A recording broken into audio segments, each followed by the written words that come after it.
I mean, they're always constantly giving, but you're not listening, you're not really getting it, because you're not opened, you're closed, we are closed. I mean, not you means, I mean, I'm not referring to you guys only, but of course we all are, I think. We all are closed. So therefore we're not, how do you say, responding. We're just, but all the phenomena are naturally giving fantastic teachings constantly, but we're not receiving it. It's a very pity, actually. So once you know, in order to receive that kind of beautiful teachings from all the phenomena, what you have to do is you have to merely understand a bit. You have to create a wisdom. You have to how do you say? That's the point where you need a human master, human true masters, who direct you to that sort of understanding a bit.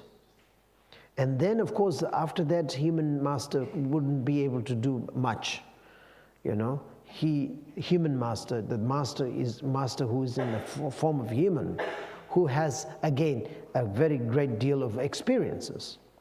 Otherwise, he is not a very nice master. He cannot be good master. The good master, in the sense, he has himself, he or she, herself or himself, need to be an experienced master.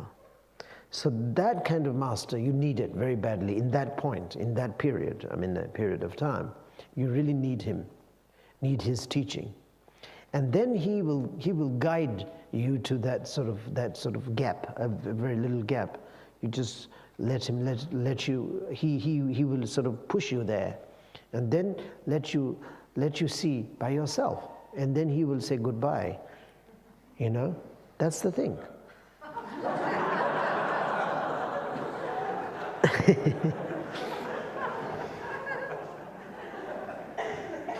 This is also one of the reasons I say that the masters, you know, need to have. The masters, the true masters and the good masters, the genuine masters, will be very happy to see the students getting there. In other words, the masters will very happy to see the students growing and flying, like walking by themselves. You know, sometime I don't know, but you know, in this world, sometimes some masters, we understand. Maybe it's a very wrong understanding, misunderstanding. But sometimes the masters, sometimes they don't like people to sort of go away from them. But it is nonsense, I think. The masters should really let them to walk by themselves. It's like a mother and the child.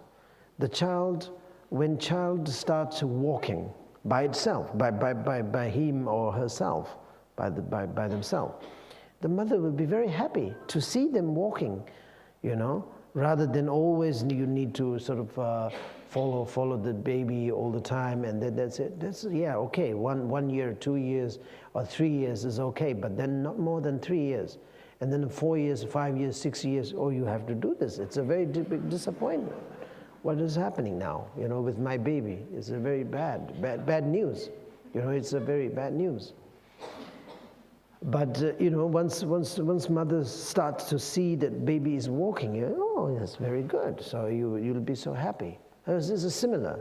That the true master should really be rejoicing and so happy to see the students walking by themselves.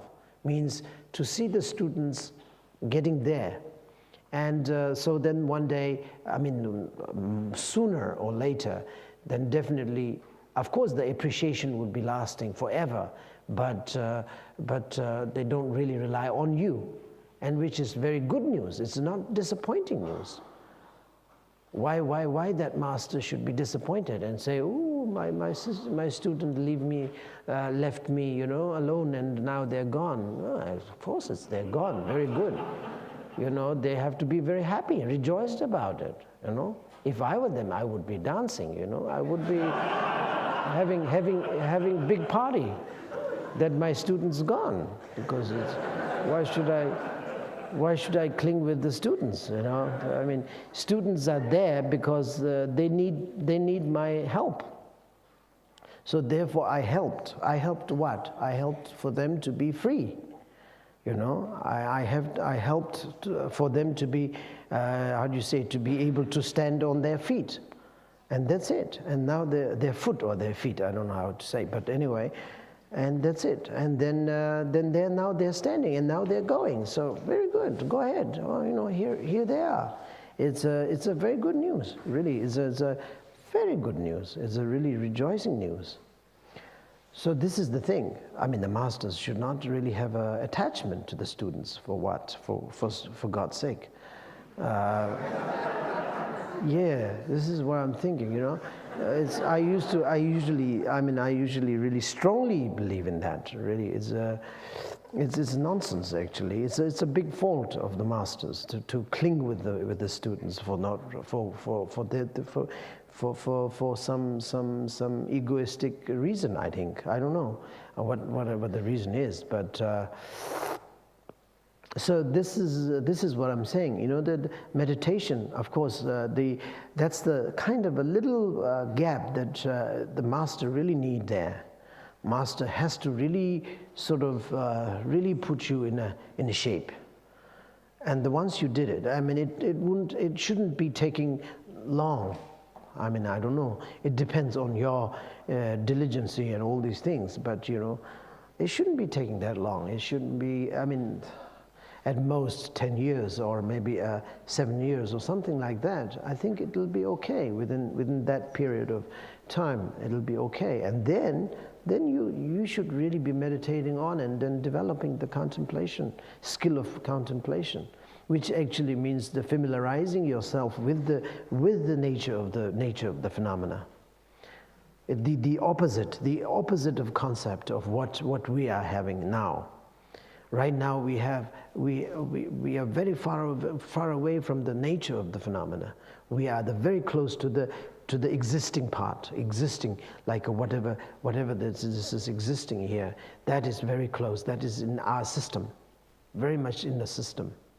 You know, the things that is appearing are very much systematically existing in our concept, in our knowledge, very much systematically. So this is now you have to turn her over and say, okay, now the other way around. Everything is impermanent, everything is emptiness, everything is karmically sort of designed. So, you know, you got to be, the only thing what you have to be careful is the karma.